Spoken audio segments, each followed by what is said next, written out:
Цагшуд өдрийн мэнд хүргье. За энэ хуулийг дэмжиж байгаа. За тэгэхээр энэ уур амьсгалын өөрчлөлтөнд хамгийн их өртөж байгаа бүс нутаг бол Монгол улсын газар нутаг. За түүний дундаа говийн бүс нутаг. Монгол улсыг өнөө цаг үед тижээж байгаа алт зэс нүүрсний уурхайнууд говийн бүс нутагт их байна, одоо нэгдсэн байгаа.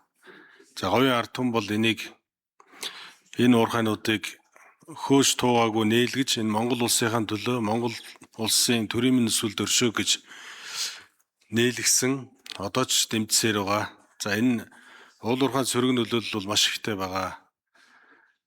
Хамгийн их тоостой, хамгийн их одоо бэлчээр нь хашигдсан, шахагдсан, уул уурхайд шахагдсан ийм бүс нутаг, ийм аймагуд бол энэ говийн аймагуд байна. Тэгээ энэ хууль одоо гарснараа энэ гүний усыг хэрглэж байгаа, гүний усыг нүүрс угаахтаа хэрглэж байгаа, зис угаахтаа хэрглэж байгаа, баяжуулах үйлдвэртээ хэрглэж байгаа энэ одоо уурхайнуудыг гадаргын усыг ашиглахад одоо түлхэц болох маягаар одоо ямар заалт оруулж болох уу? Ийм заалт байна уу? Тэгэхээр энэ бол уур амьсгалын өөрчлөлтөнд өртүүлж байгаа гол зүйл бол гадаргын гүний усыг нь сороод ашиглаад байгаа маа.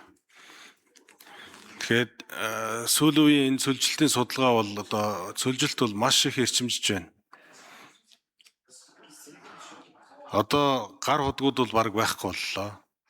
200 метрээс ус гарахгүй болсон. 200 метр өрөмдөд ус гарахгүй болсон. Тэр гар худгууд бол хуучин тэр айл, тэр хавийн айлууд одоо бүгдийг усаар хангадаг байсан ийм худгууд одоо огт ширэгдсэн байна. Тэгэхээр энэ гадаргын усыг авчрах энэ хоёр том одоо говь руу ус татах төслийг дэмжихэд энэ хуульд одоо нөлөөлөх тийм заалт байна уу? Уур амьсгалын өөрчлөлт чинь ерөөсөө энэ усан дээр л байгаа. Усан дээр л байгаа. Тэгээ гүний усыг хойч үедээ үлдээе. Гадаргын усыг нэг 2-3% энэ одоо уул уурхайн төслүүд дээр хэрэглэе гэд бид одоо сүүлийн баг 20 жил ярьж байна. Одоо энэ парламент энэ дээр одоо онцгой анхаарах ийм парламент. Тэгэхээр энэ уур амьсгалын өөрчлөлтийн тухай хууль гэдэг бол энэ гүний усыг хамгаалах, гадаргын усыг ашиглах дээр бол энэ онцгой заалтууд байх ёстой. Энэ дээр ямар одоо зүйлүүд байна вэ гэдэг дээр хариулт авъя. За болормоо гişүн. За Сэд Дорж гишүүний асуултанд хариулъя. За энэ хуулиар нэг хоёр ойлголт гарч ирж байгаа. Ногоон санхүүжилт, уур амьсгалын санхүүжилт гэж одоо хоёр ойлголт гарч ирж байгаа. За яг одоогоор бол эдийн засаг хөгжлийн яамд бол ногоон санхүүжилтийн хилцс гэж байгаа боловч за яг энэний чиг үүрэг нь бол ямар нэгэн хуулиар зохицуулагддаг байгаа. За тэгэхээр яг устай холбоотой төслүүд бол ногоон санхүүжилт одоо энэ хөрөнгө оруулалтыг татах төслүүд гэж үзэж болно. Тэгэхээр энэ маань юу гэж томьёологдсон байгаа вэ гэхээр байгаль орчны доктортой хөгжлийн хүрээнд байгаль орчинд эерэг үр нөлөө үзүүлэх, дороотлыг бууруулах, нөөцийн үр ашигтай хэрэглээг дэмжихийг чиглэсэн тодорхой шалгуур үзүүлэлтэд нийцсэн хөрөнгө оруулалт санхүүжилтийг гэж байна. За үүнийг дагуулад одоо эдийн засаг хөгжлийн яам болон сангийн яам хамтраад ногоон таксоном гэж одоо зүйлийг бий болгож байгаа. Түрүүн Соронзон болд гишүү хэлж байсан банк санхүүгийн байгууллагууд бол энэ байгаль орчны одоо төслүүдийг, зээл хөтөлбөрүүдийг бол шалгуур үзүүлэлтийг маш тодорхой болсон. Харин бид улсын төсвийн хөрөнгө оруулалтын за төр хувийн хвшийн хөрөнгө оруулалтыг энийг тодорхойлог байдаг. Тэгэхээр бид нар одоо ногоон таксономын дагуу магадгүй яг саяны таны хэлсэнчлэн говийн бүсэд ийм одоо эерэг үр дагавартай усны төслийг бол энэ ногоон таксономоор ингэж одоо давуу байдал олгоно. За бид улсын төсвөө ч гэсэн үүгээр цаашдаа хяндаг болно. За энэ ногоон санхүүжилт хамрагдсан учраас ногоон санхүүжилт гэж тооцогдох учраас одоо ийм эерэг үр дагавруудыг оруулна гэж одоо орох ийм боломжийг нээж өгч байгаа гэсэн.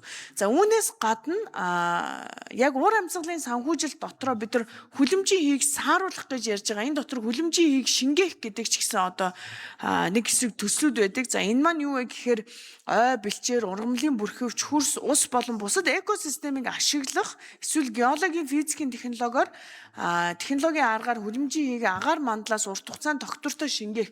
Тэгэхээр магадгүй одоо усны төсөл дундаа хүлэмжийн хийг шингээх одоо цаашаа сааруулах ийм шин чанартай төслүүдэд ч гэсэн карбон зах зээлээр дамжуулаад санхүүжилт босгох боломжтой болно гэсэн. Тодруулъя. Сэдвэр гишүүн. За баярлалаа. Ямар ч сан заалтууд байгаа юм байна. Тэгээд энэ гүний усыг хэрэгжилж байгаа уурхайнууд, уул уурхайн төслүүд гадаргын усыг авчрахад хувь нэмэр оруулна гэсэн ийм одоо заалт оруулж болох уу? Одоо мэдээж одоо улс орондоо татвараа тушаагаад ингээд гүний усаа хэрэгжилж байна. Тэгэхээр гадаргын усыг ингээд ирээдүйд авчрах гээд байна. Одоо техник эдийн засгийн үндэслэл нь бэлэн болчингууд хөрөнгө оруулалтаа босгоно. Тэрэнд одоо яг сая куб метр ус хэрэгэлсэн бол сая куб метр ирээдүйд говь руу ирэх усыг санхүүжүүлэхэд тэр төсөлд оролцоно гэсэн ийм заалт оруулах одоо ийм боломж олцоо байгаа юу. За дээрэс нь энэ уул уурхайн төслүүд дээр тэр унган байгалыг сүйтгэж тэр унган одоо амьдралыг өөрчилж байгаа учраас нэг уул уурхайн төсөл нэг одоо хөдөө аж ахуй, мал аж ахуйн төслийг За хариулах уу? Болормог шиг хариулъя. За яг энэ устай холбоотой асуудал, энтэй холбоотой заалтыг бас мөнх баясгалан гишүүн байнгын хорооны хурал дээр бас энэ асуудлыг хүндсэн байгаа. Тэгээ бид юу гэж үзсэн бэ гэхээр одоо усны тухай хуульд бас нэмэлт өөрчлөлт, шинжилсэн найруулгын асуудал яригдж байгаа учраас тэнд орох нь зүйтэй байхаа. Энэ өөрөө уур амьсгалын өөрчлөлттэй холбоотой. За тэгээд цаашдаа байгаль орчны тухай хууль болон одоо агаарын тухай хуультай уялдсан ийм хуулийн төсөл учир энэ хуулийн төсөлд оролцохоос илүүтэйгээр усны тухай хуулиар зохицуулагдсан зүйтэй гэж үзсэн байгаа. Тэгээ өнөөдөр бид бас эцсийн хилцүүлэг явж байгаа учраас яг саналын томьёолуудын санал хураалт явагдах бах. Харин үүнээс гадна бас бид ажлын хэсгээр энийг ярихад байгаль орчны нөлөөллийн одоо тухай хуулийн шинжилсэн найруулгын хаврын чуулганаар бид батлахад бас энэ дээр нэлээд сайн заалтууд орсон байгаа энэ давхцалтай байна гэж ажлын хэсгийн зүгээс үзсэн. За. Гишүүд асуулт асууж хариулт авч дуслаа.